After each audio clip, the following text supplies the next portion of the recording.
Okay, so hello everyone. Welcome to BVLSI lecture 26A. Today's topic is dynamic CMOS logic. So we have started with the module MOS circuit design styles. In that we have discussed the static CMOS logic styles in the last few lectures. And in that we have learned static CMOS logic design style, pass transistor logic, transmission gate logic, pseudo NMOS logic, and complementary pass transistor logic. So we have completed this topics. We will start with dynamic CMOS logic. In this, we have dynamic logic, domino logic, Nora logic, zipper logic, and one more is there, C square MOS logic. So the dynamic CMOS logic, it relies on the temporary storage of signal values on the capacitance of a high impedance circuit node. So this point will be more clear when we'll discuss with the design. Okay. So now let's directly view the basic structure of dynamic CMOS logic. So dynamic CMOS logic consists of a pull down network. It consists of a pull down network which is exactly the same as in case of your static CMOS logic. So in the static CMOS logic we had pull up and a pull down network. In this case we have a pull down network consisting of only NMOS transistors. On the top of your pull down network we have a PMOS transistor named MP with its gate terminal connected to the clock and its source terminal connected to the VDD. Its drain terminal is connected to the output node, and the output node we have an additional capacitor. We have one capacitor which is the load capacitor CL. The bottom of the pull down network is connected to the drain terminal of your NMOS transistor named as MN with a clock applied to its gate, and the source terminal is grounded. So this is the general structure of a dynamic CMOS logic. The operation of this circuit is divided into two phases. One is pre-charge phase, other is evaluation phase. Okay, and these two phases are decided upon the clock signal. If clock is 0, we are in the pre-charge phase. If a clock is 1, we are in the evaluation phase. We'll discuss that soon. This circuit over here is called as N-type dynamic CMOS logic, where MP transistor is called as your PMOS pre-charge transistor, and MN transistor is called as NMOS evaluation transistor. Okay, so the names should be clear. Now, let us directly jump into an implementation.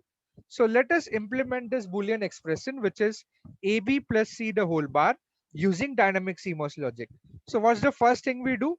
We implement a pull down network for AB plus C, which is consisting of NMOS transistors. Then we add MN and MP transistors and apply a clock signal at its gate. Then also we add a capacitor CL at the output. So if you're ready with your designs in your books, y'all can refer this now. So please try to do this on your own first, and then you can look at it on your screens. So this is the design of a design implementation, transistor level implementation of the equation AB plus C the whole bar using dynamic CMOS logic. So we started with the pull down network. So the pull down network will consist of two NMOS transistors in series with the input A and B, and this combination is in parallel with another NMOS transistor with the input C. Okay, so this entire red color box, dotted box, is my pull down network.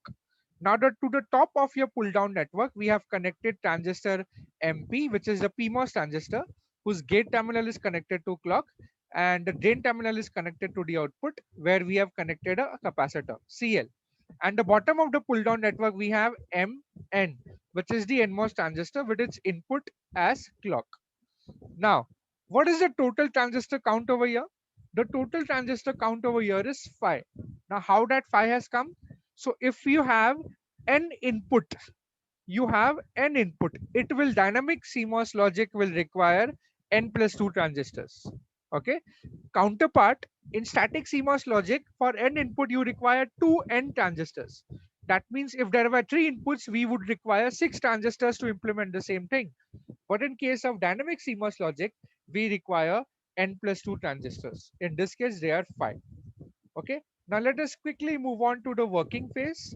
So as I've told you before, there are two phases. One is the pre-charge phase when the clock is 0, and another is the evaluation phase when the clock is 1.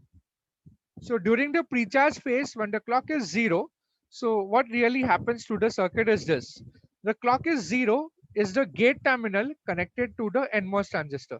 So the NMOS transistor Mn will be off. Okay. As soon as the NMOS transistor Mn is off, your output is disconnected from the ground. Why? Because whenever a transistor is off, it will behave as an open circuit. So irrespective of the values of A, B, or C over here, or irrespective of the pull down network, the output will be disconnected from the ground. Now, what about the PMOS transistor MP? PMOS transistor MP is on since we have applied a logic 0 to its gate terminal. So what will happen? The capacitor will try to charge the output node towards VDD. So during the pre-charge phase, your output F is equal to VDD irrespective of the inputs A, B, and C. Okay, since your PMOS transistor has turned on and it will pull the output node towards VDD. So what is the conclusion? During the pre-charge phase, when the clock is 0, the output is equal to VDD irrespective of the pull down network and the input values. Okay. Now, since the evaluate transistor, that is NMOS evaluate transistor Mn is off, the static power dissipation is 0 in this case during the clock is equal to 0. Now let us go into the evaluation phase. So for the evaluation phase, the clock has become 1 now. So clock 1 means that gate terminal of your PMOS is 1. That means it will turn off your PMOS transistor MP. So since MP transistor is off, your output is disconnected from VDD. Okay, now output can only go to ground. Fine. So let's say that in the pull down network, your transistor with the input A and B are on simultaneously. Then the output voltage across the capacitor will try to discharge to the ground via the NMOS transistor with the input A and B and Mn transistor. Okay, as you can see very clearly. Or if your NMOS transistor with the input C is on, your capacitor voltage will discharge via the NMOS transistor with the input C and Mn transistor, because Mn transistor is on now because we have applied a logic 1 to its gate terminal. Okay, so we can say that the output node is conditionally discharged based upon the input values and the pull down topology. So if the inputs are such that either A and B are 1 together or C is 1, then only the pull down network will be active, and there will be a low resistance part between will be existing between the output node and the ground, and the output is discharged to the ground. Okay, and there is something more, that if the pull down network is turned off, the pre-charge value remains stored on the output capacitor, that is CL. And one most important thing, during the evaluation phase, once the output F is discharged, it cannot be charged again until the next pre-charge operation. So during the evaluation phase, if it happens that due to the combination of the inputs, the output has gone to 0.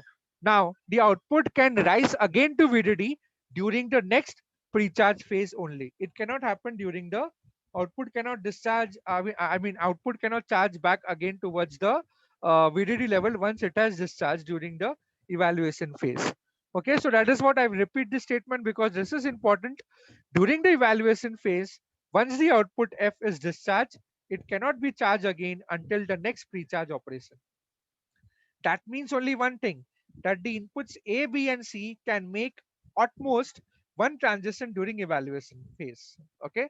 So also note that the output can be in the high impedance state during the evaluation phase if the pull down network is off.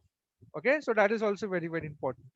Now I'm going to show one equation which is summarizing the entire working of this dynamic CMOS logic. Okay. So let us look at this equation. This is F is equal to clock bar plus AB plus C the whole bar marked in orange box into clock. That means in this equation, if clock is equal to 1, your expression F is equal to AB plus C the whole bar. That is in the evaluation phase. And whenever the clock is 0, F is equal to VDD. Because clock is 0, logic 0 means clock bar will be logic 1. That means output is equal to VDD, and whenever the clock is 0, the output is equal to the pre-charge. Output is giving you VDD, and it is in the pre-charge phase. So this entire equation number 1 is summarizing the functioning of your dynamic CMOS logic. So the expression marked in orange color, this will vary based on the Boolean expression. It can be a logic gate, or it can be a universal gate, it can be a NOT gate, it can be anything. It can be a number of inputs with a Boolean expression. But this functionality remains the same, that when the clock is 1, you are in the evaluation phase, and when the clock is 0, you are in the pre-charge phase. I hope that this will give you more clarity. So this will summarize the entire dynamic CMOS logic operation for the expression f is equal to ab plus c the whole bar. Now, since we have completed this, let us go and have a look at some of the properties. Some of the properties of dynamic CMOS logic are as follows. It is implemented simply by connecting your NMOS pull-down network only. The construction of your pull-down network is similar to your static CMOS logic. The number of transistors required over here are n plus 2, which is much lower than 2n transistors required to implement static CMOS logic. Then dynamic CMOS logic is non-ratioed, since the output nodes charges to VDD irrespective of W by L ratio of the PMOS transistors. That is, the sizing of the PMOS pre-charge transistor is not important for realizing the proper functionality of the logic circuit. So in this design style, there is no direct path between the VDD and the ground. That means Mn and Mp are never on together at any point of time. Thus, the static power dissipation is 0. But it only consumes the dynamic power. That means whenever the clock is changing, the inputs are changing. So your circuit will consume only the dynamic power. Then the logic circuit built using the dynamic CMOS logic have faster switching speed. This is due to the reduced load capacitance attributed to the lower number of transistors per gate, and also due to the absence of your short circuit current. That is, your static power dissipation is almost 0. Okay, so these are the various properties of your dynamic CMOS logic. I think we have come to the end of this session, correct? So in this session, we have learned about the basic structure of a dynamic CMOS logic, and then we have implemented one circuit, one Boolean expression using dynamic CMOS logic, and we have seen its operation. And I think that is all for this session. Next time, we'll start with and implement a 2-input NAND gate using dynamic CMOS logic. So until then, have a good day and thank you.